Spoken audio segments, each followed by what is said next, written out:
Selanjutnya kita akan simak informasi terpopuler situs nbcnews.com yang menjadi sorotan pasar keuangan dalam Hot News. Kita ke informasi yang pertama. Serangan udara Israel di Lebanon pada Senin 23 September telah menewaskan hampir 500 orang serta melukai lebih dari 1.600 orang lain. Insiden ini pun menjadi perhatian dunia.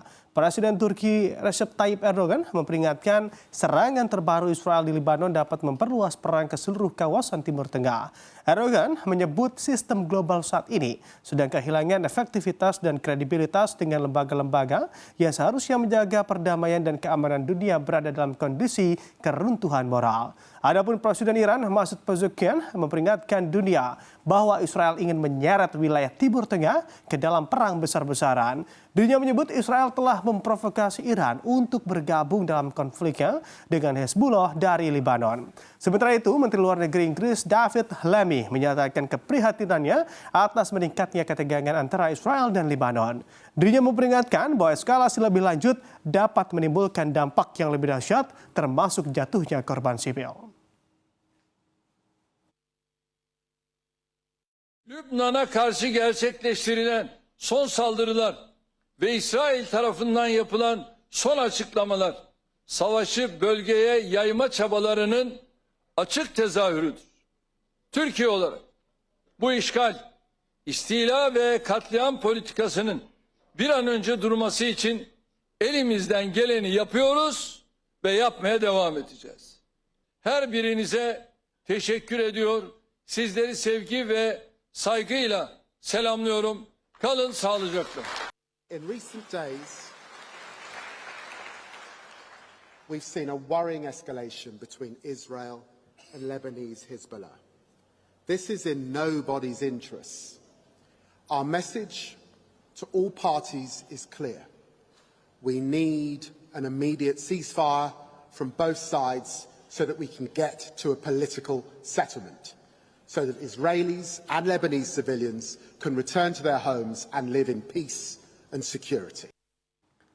Sebuah tsunami kecil terpantau di Pulau Hachijojima, Jepang setelah gempa magnitudo 5,6 mengguncang kawasan Kepulauan Izu pada Selasa pagi.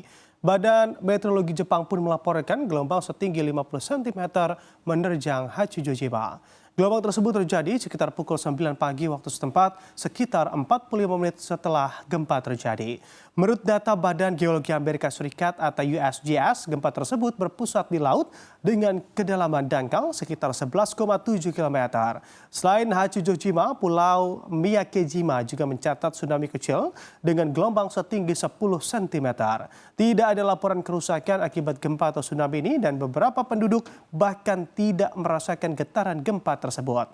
Badan Meteorologi Jepang juga memperingatkan perubahan kecil pada permukaan laut mungkin terjadi di sepanjang garis pantai Pasifik dari Chiba hingga Okinawa.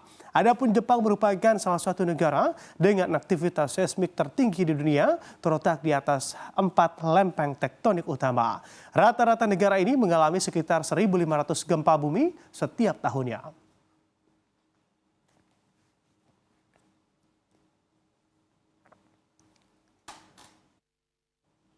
Kita peroleh informasi lainnya dari seputar keamanan di bidang teknologi. Beragam cara dilakukan oleh penjahat cyber untuk menjebak korban, salah satunya menggunakan metode penipuan phishing. Phishing adalah suara yang bertujuan memancing korban menyerahkan akses atau informasi yang bisa digunakan membacak HP atau aplikasi mobile. Korban phishing dipancing untuk mengklik link tertentu atau mendownload file yang menanamkan malware di HP. Untuk itu, Anda mesti waspada jika menerima telepon dari orang asing. Paling tidak, kenali dulu ciri khas phishing yang biasa dilakukan oleh para penjahat. Berikut tanda telepon yang harus diwaspadai dari para penipu.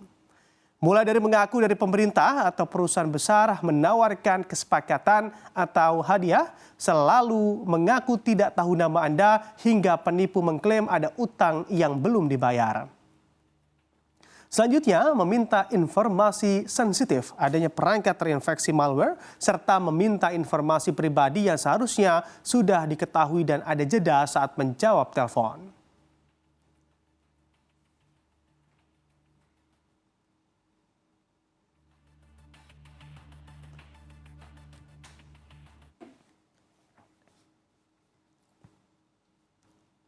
Dan kita ke informasi selanjutnya. Polytron saat ini telah dijual di lebih dari 40 negara seperti India, Spanyol, hingga Amerika Serikat. Merek elektronik ini di Indonesia dikenal sebagai penyedia berbagai kebutuhan peralatan rumah tangga hingga motor listrik. Di balik keberhasilan merek yang telah berdiri sejak 1975 ini, ternyata ada tangan dingin orang terkaya Indonesia. Mereka adalah Robert Budi Hartono dan Michael Bambang Hartono yang juga tercatat sebagai pemilik grup Jarum. Sebagai informasi, Polytron didirikan pada tanggal 16 Mei 1975 di Kudus, Jawa Tengah. Awalnya perusahaan ini diberi nama PT Indonesian Electronic and Engineering.